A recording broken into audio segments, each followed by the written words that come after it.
النهارده كان مؤتمر ابل للاعلان عن الايبادز الجديده. الحقيقه لسه مخلص حالا فرجه على المؤتمر ده وجاي علشان الخص لك المؤتمر سريعا. وهو للامانه ما كانش من المؤتمرات الطويله قوي، لكن ما زال محتاج شويه تلخيص، وانا جاي اقول لك التلخيص ده النهارده. فلو حابب تعرف اكتر عن اخر اصدارات ابل للايباد، سواء الايباد اير او الايباد برو او الاكسسوارات بتاعتهم، تابع معايا الفيديو ده للاخر وقول لي رايك برضو في الكومنتات. يلا بينا. صباح الخير ومساء الفل على الكل، انا اندرو وديد. وابل كالعاده دخلت لنا دخلة المؤتمر بتاعها ببعض الشطات السينمائيه وحركه الكاميرا المبهره والمونتاج الخطير، وهم بصراحه شاطرين جدا في حاجه زي كده. وفي الاخر خالص قال لك حاجه كمان قويه جدا كده ليها علاقه بالانتاج بتاع المؤتمر كله، هقول لك عليه برده في الاخر. بس ما تنساش لايك الفيديو وتشترك في القناه لو لسه ما اشتركتش، عشان نخش على طول بقى في تفاصيل المؤتمر. بعد ما ابل قالت لك قد ايه الابل فيجن برو مكسره الدنيا، وهي الحقيقه كسرت الدنيا شويه لكن ما فضلتش يعني مكسره، هي يعني كانت هايب كده وهديت شويه. حتى في اقاويل بتقول ان هم قللوا الانتاج بتاعها شويه عشان الضغط قل، مستنيين موديلات تانية اجدد تكسر الدنيا اكتر. وبعد كده دخلوا في تفاصيل المؤتمر على طول، واول منتج اعلنوا عنه هو الجيل الجديد من الايباد اير، وده يعتبر فئه في النص كده ما بين الايباد العادي او الجيل العاشر والايباد برو اللي اتكلموا عنه. فالمره دي دخلوا على طول في الاير، والاير بيجي المره دي مقاسين بدل مقاس واحد. عندك المقاس ال11 انش اللي هو متعارف عليه في مقاسات الايباد بشكل عام، والمره دي كمان في مقاس تاني جديد وهو ال13 انش. نفس الحركه اللي عملوها في الماك بوك اير كده، بقى فيه برضو المقاس الصغير والمقاس الكبير بناء على احتياج الناس، وهم عملوا نفس المدرسه دي كده بالظبط على الايبادز. واعتقد ان الشاشه الكبيره من الايباد اير هتشتغل كويس جدا برضه. فدلوقتي مع الشاشه الكبيره قال لك بقى عندك 30% مساحه زياده ان انت تتعامل بقى براحتك، سواء مالتي تاسكينج، عايز تفتح اكتر من ابلكيشن. الحياه يعني هتكون اسهل لو انت محتاج شاشه كبيره تتعامل معاها. فاكيد المقاس ال 13 انش ده نعم هو قد اللابتوب كده وانت ماسكه، لكن هيكون اريح كتير بالنسبه لك. وحاجه كمان جديده اضافوها في الايباد اير هو ان الكاميرا الاماميه بتاعته دلوقتي بقت موجوده في النص الكبير او اللاندسكيب بتاع الايباد، ما بقاش الجزء الرفيع بتاع البورتري كده. فده منطقي اكتر لان اغلب الناس دلوقتي تستخدم الايباد بالشكل ده، ما هواش بالشكل ده. وده نفس اللي حصل على فكره في الجيل العاشر بتاع الايباد اللي عملنا عنه فيديو قبل كده، تلاقي الفيديو يطلع لك في الاي اللي فوق لو بتفكر تشتري الجيل العاشر. وبالرغم من ان دي يعني حاجه اضافوها من فتره يعني مش قليله على الجيل العاشر،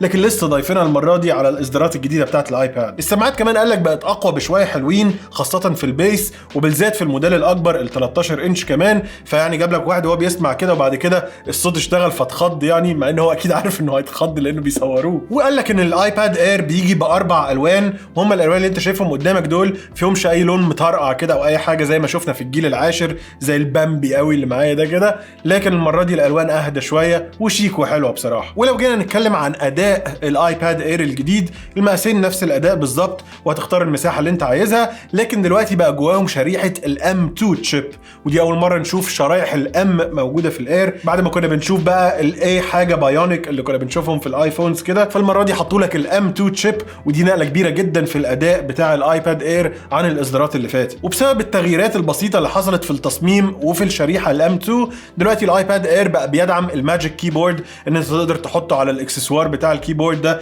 اللي فيه بقى التاتش باد اللي شبه اللابتوب، بقى الكلام ده شغال معاه عادي. وكمان الشاشه حاليا بقت بتدعم البنسل هوفر، اللي هو لو انت بتستخدم القلم بتاع ابل الابل بنسل، فلو قربت بس شويه على الشاشه هتلاقي ابتدى يحصل حاجات كده تقول لك القلم هينزل فين بالظبط، ودي حاجه هتساعد جدا لما تيجي ترسم او تعمل سكتشنج. فدلوقتي دي بقت مدعومه في الاير كمان. لكن الحقيقه اللي صدمني ان التصميم شكله هو جدا، يعني كان نفسي نشوف تصميمات مختلفه شويه، نشوف بازلز ارفع، نشوف اي حاجه تقول ان ده الجديد يعني شكلا على الاقل، لكن هو نفس التصميم بالظبط. حتى لسه في زرار التاتش اي دي بتاع الباور، ما بقاش فيه فيس اي دي زي ما بنشوف في البرو. هم لسه محتفظين بشويه اوبشنز كده للموديلات الاعلى بتاعه البرو، لكن انا بصراحه كان نفسي اشوف التغييرات دي موجوده في الاير كمان. واخيرا اسعار الايباد اير المقاس ال11 انش بيبتدي من $599، وال13 انش من $799، $200 وتقدر تطلب النهارده وهتستلم الاسبوع الجاي يعني. وبعد كده انتقلوا من الايباد اير للجزء الاهم في المؤتمر ده، وهو الكلام على الاصدارات الجديده من الايباد برو. قال لك الايباد برو الجديد مش بس بيبوش ذا ليميتس او يعني بيزق الحدود، لا ده بيكراش ذا ليميتس وبيكسرها خالص. وحتى جاب لك الهيدروليك بريس اللي احنا بنقعد نتفرج عليه في الفيديوهات القصيره كده ونبقى مبسوطين يعني، وهو قاعد بيكسر الحاجات اللي تحته. فقال لك بقى ان الايباد الجديد بيكسر الحاجات دي برده وكسر لك كل حاجه موجوده، وبعد كده اتفتح لك تاني كده ووراك ارفع ايباد نزل حتى الان، او يعني ارفع ابل برودكت، ده ارفع منتج من ابل لغايه النهارده نزل، وهو الجيل الجديد من الايباد برو. فعلى قد ما التصميم برده شكله هو بصراحه، ودي حاجه احبطتني اكتر من ان التصميم هو في الاير. انا قلت البرو بقى هنشوف دايناميك ايلاند، هنشوف كاميرات شكلها مختلف، هنشوف بقى بازلز تقريبا مش موجوده. مفيش الكلام ده، احنا نفس الشكل بالظبط. لكن الحقيقه هو بقى ارفع وبكتير. يعني دلوقتي بقى عندك برضو الحجمين اللي هو ال11 انش وال13 انش، لكن التخانه بتاعت الايبادز دي بقت رفيعه لدرجه مرعبه. انا حاسس ان لو مسكت الايباد ده يعني ممكن بسهوله كده يتقطم مني. هو اكيد ده مش هيحصل او اتمنى يعني، لكن هو احساسه رفيع جدا جدا بالنسبه للمساحه بتاعت الشاشه. فالمقاس ال11 بوصه بيجي بتخانه 5.3 مللي، وال13 بوصه ارفع كمان تقريبا عشان عرفوا يفردوا المكونات الداخليه اكتر شويه، فبقت تخانته 5.1 مللي.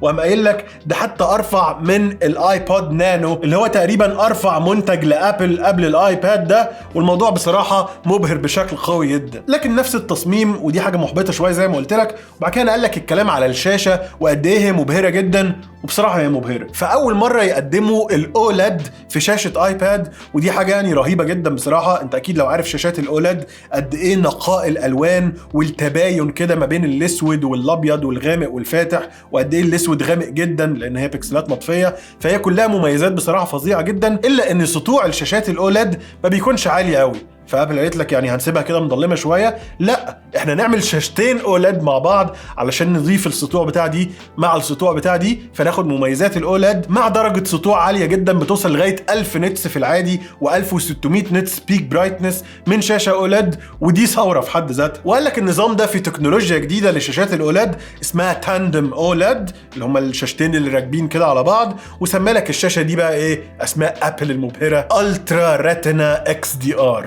الله. بس بصراحه اللي عجبني جدا بقى في الموضوع ده ايه؟ ان الشاشه القويه جدا دي بقت موجوده في الاصدارين ال11 بوصه وال13 بوصه. انا شخصيا بستخدم الايباد برو الجيل الاول بتاعه يعني بصراحه من اول ما نزل، وما زال بصراحه لحد النهارده جهاز قوي جدا، وانا بستخدمه بشكل مكثف بالذات في عمل الفيديوهات دي. ومش مكثف قوي بصراحه، انا بكتب عليه سكريبتات. بس المشكله بقى ان انا بحب المقاسات الاصغر شويه. حتى في الايفون انا بفضل اجيب البرو مش البرو ماكس عشان بحب المقاس الاصغر، وفي الايباد جبت ال11 مش ال12.9 او ال13 اللي كان موجود وقتها، لان انا برضو ما بحبش المقاسات الكبيره قوي في الاجهزه. لكن كان حاسس في نفسيتي قوي بقى ان المقاس ال11 انش كان بيجي بشاشه اوحش شويه من المقاس الاكبر منه، لكن قلت مش مشكله بقى، انا مش همسك يعني التابلت الكبير قوي ده برضو. وهنا الموضوع ده اتحل بان ال11 وال13 انش بقوا بيجوا بنفس الشاشه الجديده القويه المبهره جدا. دلوقتي كمان عندك اوبشن ممكن تطلبه وتدفع له فلوس زياده، هو النانو تكستشر كوتنج للشاشه عشان تقلل الانعكاسات والكلام ده، خاصة للناس اللي بتستخدم الايباد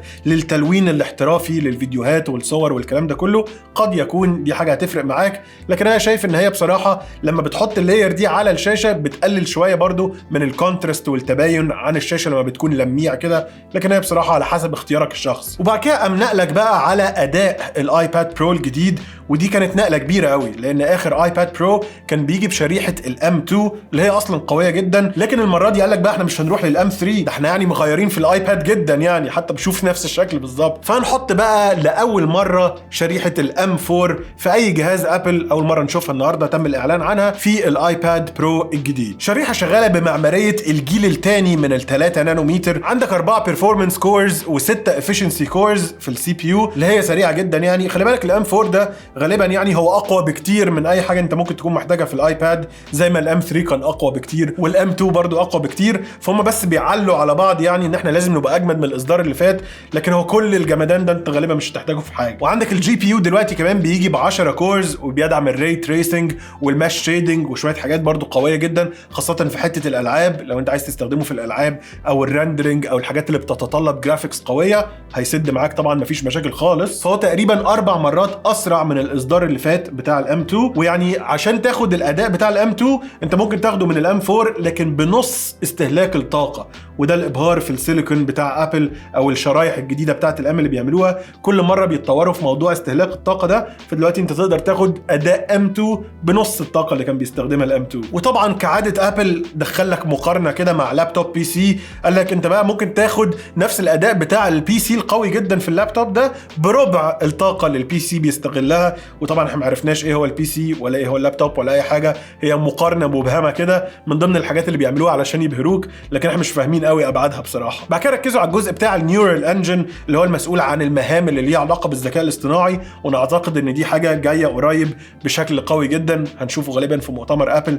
اللي هو كمان شهرين ده. فدلوقتي النيورال انجن 16 كور ويقدر يعمل كام مهمه في الثانيه بقى؟ 38 تريليون مهمه. طبعا مش قادر اميز الرقم ده يعني مبهر قد ايه، بس انت ما تسمعه كده اكيد هتنبهر، فهي حاجه قويه جدا. وقال لك كمان معالجه الحراره في الايباد الجديد بشريحه الام 4 بقى احسن بكتير، حتى دلوقتي بقوا بيستغلوا المعادن اللي بيتعمل منها الايباد واللوجو بتاع ابل نفسه اللي في الظهر لحاجات معالجتها للحراره احسن، عشان ده يديك برضو اداء احسن وانت بتستخدمه لفترات طويله. فدلوقتي قال لك ان الاداء اللي هتاخده منه بشكل عام ضعف اللي كان في الموديل الام 2 اللي فات، و10 اضعاف اللي في الاوريجينال ايباد برو اللي انا بستخدمه ده، مع ان انا شايف ان هو لسه سريع بصراحه، بس انا دلوقتي بقيت حاسس ان هو يعني حاجه ما جاتش خالص. خلصوا كلام عن الاداء وقال لك استغلالا للاداء القوي ده احنا حسنا شويه برضو في البرو ابس او الابلكيشنز الاحترافيه بتاعه الايباد، وهم باختصار 2 مهمين جدا: الفاينل كات برو للاديتنج والمونتاج للفيديوهات، واللوجيك برو 2 البرنامج المسؤول عن التوزيع الموسيقي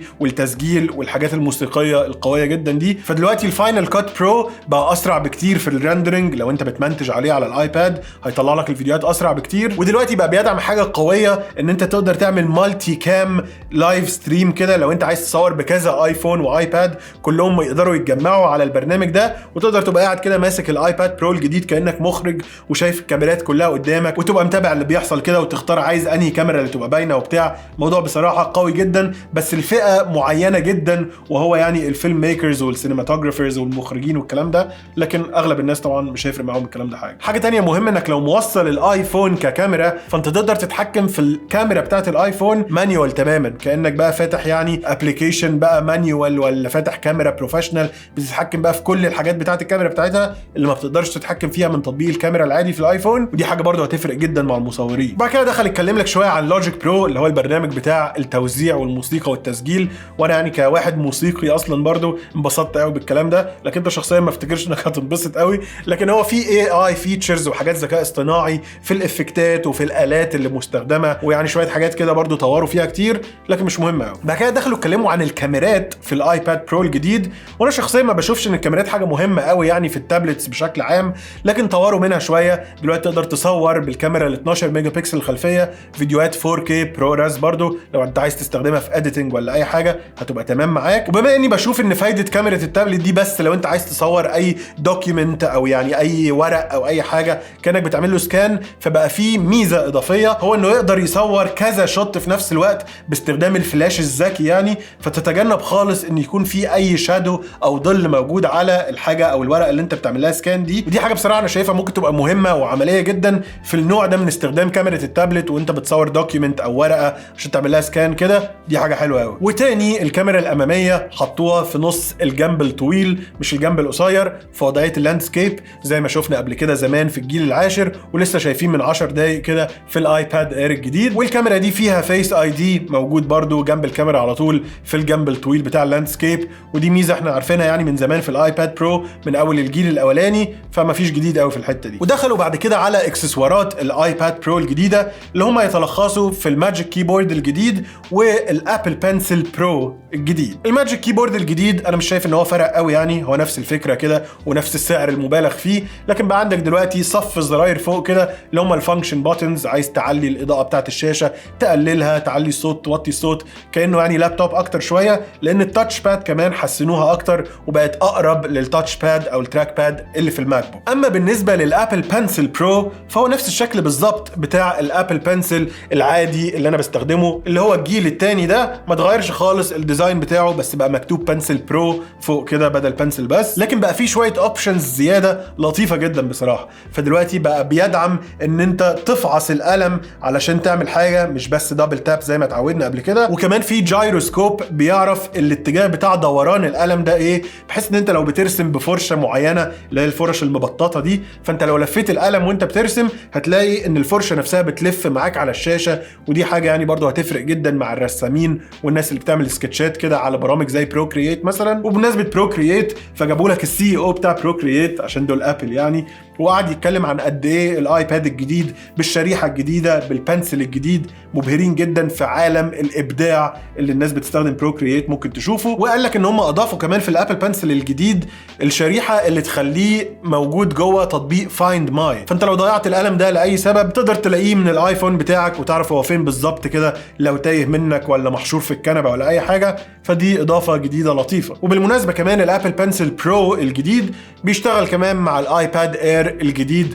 مش بس الايباد برو. فانت دلوقتي عندك اختيارين وانت بتشتري الابل بنسل، يا اما العادي اللي هو الابل بنسل الجيل الثاني او الابل بنسل برو اللي لسه اعلنوا عنه النهارده. واخيرا نتكلموا عن اسعار الايباد برو الجديد بالاكسسوارات بتاعته. دلوقتي الايباد برو بقى بيبتدي من مساحه 256 جيجا مش 128، فدلوقتي نسخه ال11 انش من الايباد برو بتبتدي من $1000، ونسخه ال13 انش بتبتدي من $1300، والماجيك كيبورد الجديد سعره $300 و$350 على حسب انت عايز لانه مقاس ال11 ولا ال13 بوصه. والبنسل برو الجديد سعره $130. الكلام ده كله تقدر تطلبه النهارده برضو، وهيكون موجود بدايه من الاسبوع الجاي. ودي كانت كل حاجه الحقيقه ابل اعلنت عنها النهارده. قال لك بس في الاخر يعني ان احنا مستنيين بقى مؤتمر WWDC اللي هو اللي قريب جدا ده، اللي هنعرف منه بقى البلاتفورمز وانظمه التشغيل الجديده والابديتس اللي حصل فيها ايه. واضح ان هيكون في تطورات قويه.